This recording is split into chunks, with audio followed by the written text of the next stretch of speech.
परम प्रेममय प्रणव ठाकुर मोर परमाराध्या जगत जननी श्री श्री बड़मा परम पूज्यपाद श्री श्री बड़दा परम पूज्यपाद श्री श्री आचार्य देव सभींकर श्रीपाद पंकज तले मोर अनंत कोटि कोटि प्रणाम। इष्ट परिवार समस्त आत्मचरण तले मोर अनंत कोटि कोटि प्रणाम। उपस्थित वरेण्य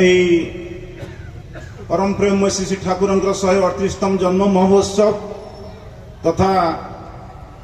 परम पूज्यपाद श्री श्री आचार्य देवंकर शुभागमन स्मृति एवं ये श्रीमंदिर उद्बोधन उत्सव को नहीं सत्संग पूज्य सम्मान्य परिचालक उपस्थित पुण्यतोपा प्रतिऋतिक सहप्रतिऋतिक अधोजाज कर्मी मंडली सम्मान्य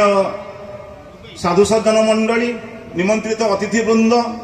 सम्मान्य गुरु भाई माने सम्मान्य आदरणीय माँ माने छोट छोट पिला माने प्रति प्रत्येक समस्त उद्देश्य मो अंतर एकांत श्रद्धा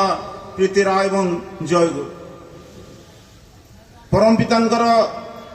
अपार दयाकर्ण आशीर्वाद को पाथेय करी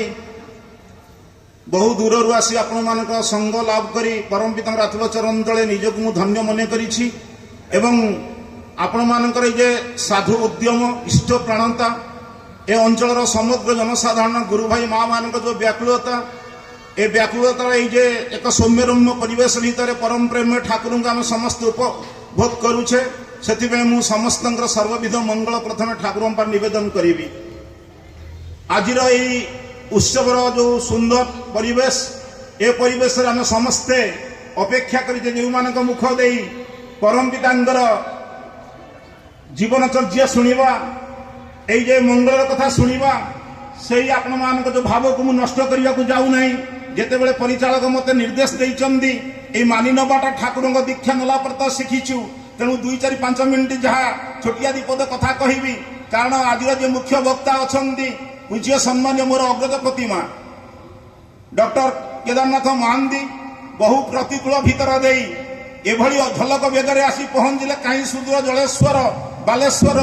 आपण मानकर श्रद्धा प्रीति की भल पाई ठाकुर एवं पूज्य डंबरुदा छतिया उत्सव पर केदार भाई की कथा कले हाँ नाई भितर बहु गुरु दायित्व अच्छा जलेश्वर विशाल मंदिर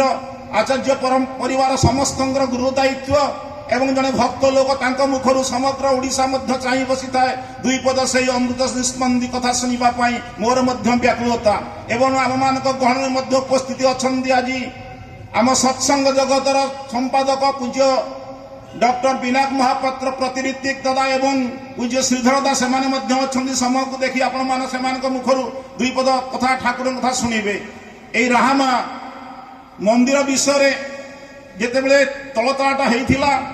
तापर काम को आगे नापी पूज्य विनायक दा एवं श्रीधर दा एवं पूज्य मोर अग्रज प्रतिमा विजय भाई मते यही अंचल को पठे पूज्य डंबरुदा नेतृत्व में राहामारू अनेक गुड़िया भलेंटियर जाती ओडिशार ए निखिल उत्कल स्मृति महोत्सव में भलेंटियर काम करने अग्रभाग प्रशांत भाई की नहीं आम मैंने मिलमिशी अनेक दिन धरी काम करूँ तार भीतर गोटे भाईचारा सृष्टि होता है भल पाइबा सृष्टि होता है राहामारू गोटे बड़ टीम जाती 70-80 माने जाती भलेंटियर काम करती तेणु मत विजय भाई कहले डंबोरटा चाहूँगी आ बिना दास प्लान टाक फाइनल कर तू जाए काम धंदा एत दूर देखिपारू ये आचार्य देव आशीर्वाद को बहन कर परम सौभाग्य पितामाता सुकृत मुझे काम धंदा देखार अनेक वर्ष धरी बहु समय धरी आपण मान पाखक आसे यही काम धंदा भितर मोर जहाँ अनुभूति यही राहामा मंदिर एक स्वतंत्र मंदिर जो मंदिर परिकल्पना जो मंदिर नक्शा यही 3 तला हवा आज आचार्य देव मुखर से दिन बाहरी पड़ा रास्ता कड़े एनएच कड़े एत बड़ लोक जास करते परिमाण लोक जाऊँगी 2 तला नक 3 तला कर मझी तलाटा गोटे विराट हल कर दियो एवं से दिन ड्रॉइंग करते पूज्य विनायक माध्यम दे नक्शाटा 11टा गंबुज तैयारी परिकल्पना थिला से ड्रॉइंग प्लान एस्टिमेट नहीं मुझे पूज्य डंबरुदा सांगे आचार्य पदरे अभिषिक्त हवा पूर्व आम पूज्यपाद बाबा पारा नवेदन कर ड्रॉइंगटा मुझे ठिया होती दादा से बाटे आसी कहले कि ड्रॉइंग अच्छे हाँ ड्रॉइंग देली आज्ञा कही प्रणाम कली ड्रॉइंग देखिले एवं जहाँ निर्देश आदेश देले तापर मंदिर आरंभ ठारू आज जाए जहाँ जहाँ आप देखुं निर्देश इच्छा आ भितर अनेक घटना अघटना घटी समय सीमित यही मंदिर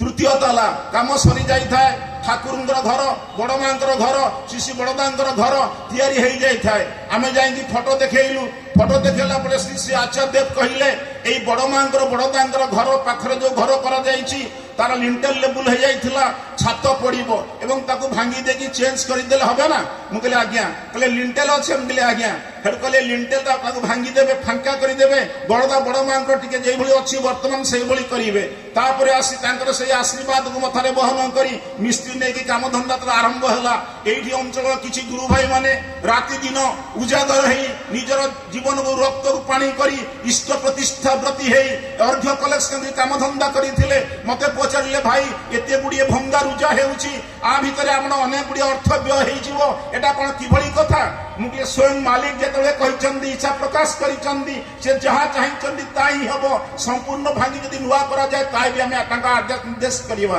ପାଳନ। ତାପରେ ହେଇସାରିଲା ପରେ ଆଜି ଯାହା ଦେଖାଯାଉଛି ଏଇ ବାର ବାର ପ୍ରତ୍ୟେକଟି କଥା, ଗମ୍ବୁଜର କଥା, ଡୋର ୱିଣ୍ଡୋର କଥା, ସିଲିଂର କଥା, ଠାକୁରଙ୍କ ଆସ୍ଥାନ କଥା, ପ୍ରତ୍ୟେକ କଥା ଯାଇ ଆଚାର୍ଯ୍ୟ ପରେ ଆପଣମାନଙ୍କ ସହାୟତାରେ ନିବେଦନ ଆମେ କରୁ। ଆଚାର୍ଯ୍ୟଙ୍କ ନିର୍ଦ୍ଦେଶ କ୍ରମେ ତାଇ ହୁଏ। ଗତ ବର୍ଷ ଯେତେବେଳେ ପ୍ରଚୁର ବର୍ଷା ହେଉଥାଏ ଏଇଠି ବସି ହେଉନଥାଏ, ଠିଆ ହେଇ ହେଉନଥାଏ, ଯେତେବେଳେ ଆଣ୍ଠୁଏ ଆଣ୍ଠୁଏ ପାଣି ଆପଣମାନେ ବିତସ୍ତତ ଅବସ୍ଥାରେ ଥିଲେ କିଭଳି ମନ୍ଦିର ଉଦ୍ବୋଧିତ ହବ, କିଏ ଆସିବେ, କାହା କର କର୍ମରେ ଠାକୁରଙ୍କ ବିଗ୍ରହ ପ୍ରତିଷ୍ଠା କରାଯିବ, ସମସ୍ତେ ଏଇଭଳି ଗୋଟେ ମାନସିକ ଅବସ୍ଥାରେ ଆପଣମାନଙ୍କର ବ୍ୟାକୁଳତା ଭକ୍ତି ନିଷ୍ଠାକୁ ପାଥେୟ କରି ସେଦିନ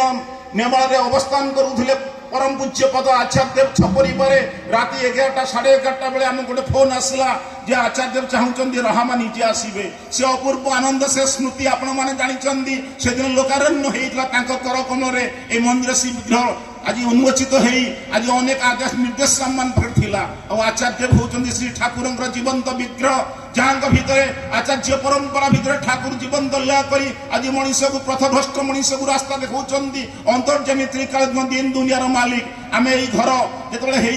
पछपट सीटा मेन्टेनान्स सीटा कंप्लीट हो नथिला रंग मरा हो नथिला। विजय भाई कहले रंजन भाई आचार्य आसवे आम ये डोरटा लॉक करदबा। लॉक करदेला रंग भंग है दरखंडिया काम होती काले अनेक ऊपर को पलैजे आम ये अंतर्जामी जे हृदयर कथा जानती जे दादा कहते आचार्य परंपरा भितर परिवार सामने विश्व ब्रह्मांडर अनंत कोटी जीव सत्ता जिते आज दंडायमान हुंदी सी दृष्टि भितर तार त्रिकोटी कूल कथा जापारती तार जन्मभूत भविष्य जापारती। आम से डोरटा को चाबी पकई देलु जिते ठाकुर विग्रह उन्मोचन कर बड़दा बड़ माँ विग्रह उन्मोचन कर गोटे काच नाला मत कहले बजार आनी आज रात काच लगे अनेक गुड़े आदेश निर्देश देले पछपटे बुली जाएगी जो घरटा खंडिया है रंग मरा है विजय भाई लुचाई दौले आचार्य को। आचार्य कहते एटा कि एटा कौन आ भितर कौन अच्छी किए लुचेब से तो अंतर्जामी त्रिकाल दिन दुनियार मालिक यही पेंडाल से दिन आपण मानक अनेक गुड़े आशीर्वचन देते तन्मध्य गोटे कथा मोर हृदय स्पर्श करम मान ध्येय श्रेय से कथा कही मोर वक्तव्य शेष करी कहते भाई एवं माँ मैंने विश्व ब्रह्मांडर अनंत कोटी जीव सत्तर धन विद्या गुण गारिमा डिग्री डिप्लोमा सबू थिले भी आम ईश्वर गुरु पुरुषोत्तम को ग्रहण करी धारा चलवा प्रार्थना इष्टपति नाम ध्यान करी इष्ट को केन्द्र के चलवर आवश्यकता ये थाए प्रत्येक मनीष भितर। कारण छोटिया गोटे अनुभूति कथा उदाहरण दौले कहले आपण मैंने पान दुकान में पान डाला देखी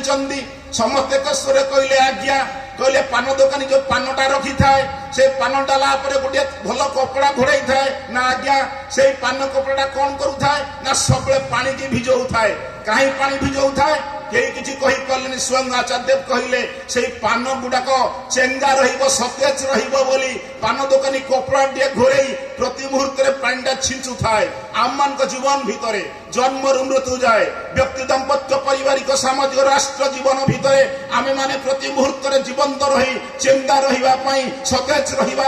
आनंदित रही दुख जंत्र अतिक्रम कर इष्ट को बहन कर मथार चलवा एकांत ध्येय श्रेय से विश्व गुरु आज पुरुषोत्तम रूप में परम दयाल आविर्भूत होती आज आचार्य परंपरा भितर सतनाम यही बीज मंत्र जो मंत्र को मनन कर इष्ट कर्म जीवन यात्रा कर मनीष जीवन को धन्य कर आचार्य को सानिध्य लाभ कर आचार्य को मथार बहन करी तार जीवन को सुखमय जीवन को महा आनंद परिपालन करी गाई उठिब वंदे पुरुषोत्तमम जय गुरु।